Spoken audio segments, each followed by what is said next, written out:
In this video, we're going to do a couple Pythagorean theorem word problems. So remember, Pythagorean theorem applies to right triangles.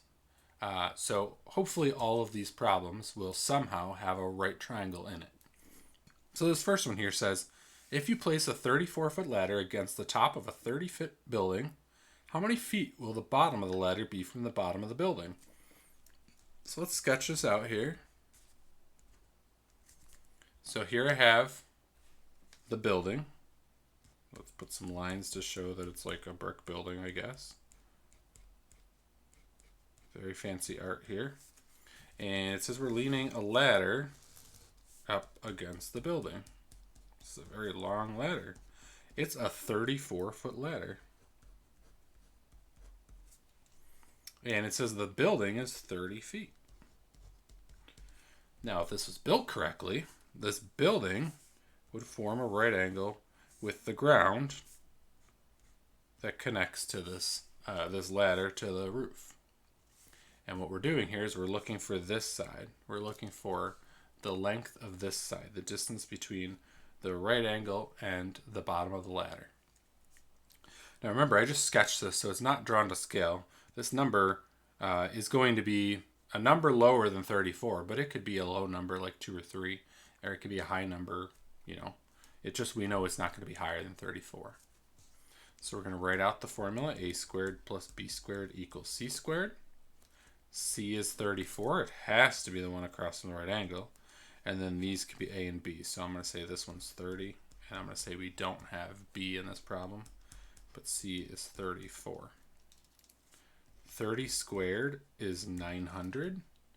And 34 squared is 1156.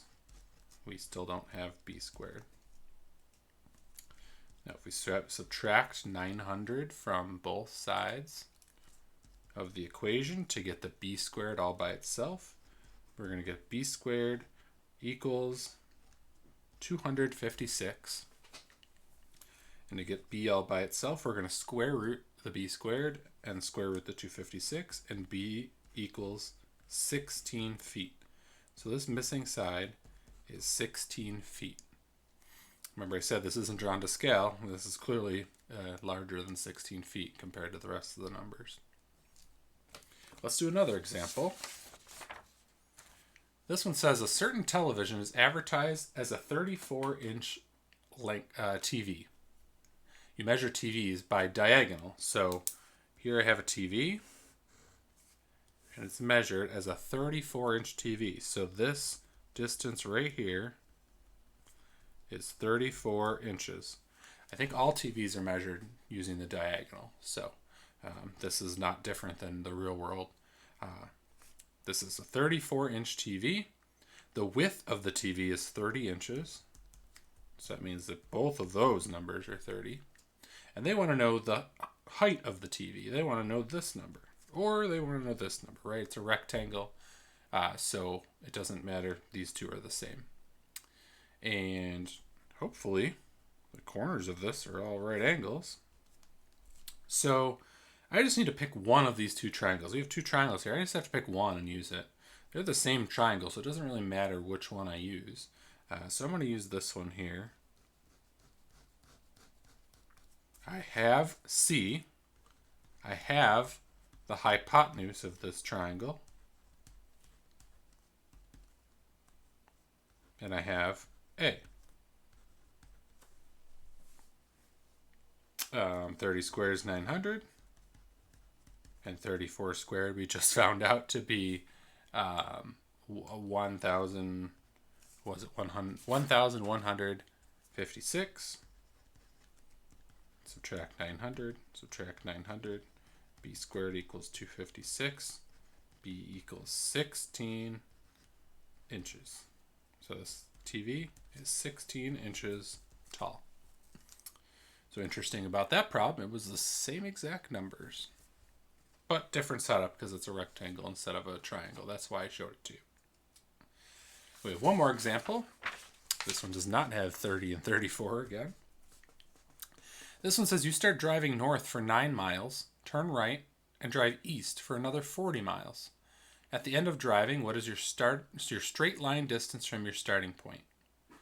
So the four directions on a compass, north, east, south, west, those all travel in increments of 90 degrees. So if they only use directions north, east, south, west, we're always going to be traveling in increments of 90.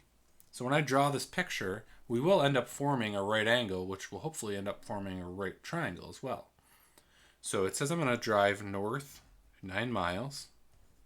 So I started right there and I drove 9 miles north. And then we turn right, so that would go this way, and I'm going to drive east for another 40 miles. So this is our destination. That's where we ended up. They want to know, at the end of driving, what is your straight line distance from your starting point?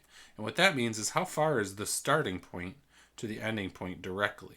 If you were just going to go straight from the start to the end and not do the travel in between. This is if you're in a car, and this is if you're in some sort of flying object, or if you're a bird or something. Sometimes that's called as the crow flies. So in this problem, just like all the other ones, we're going to use that formula.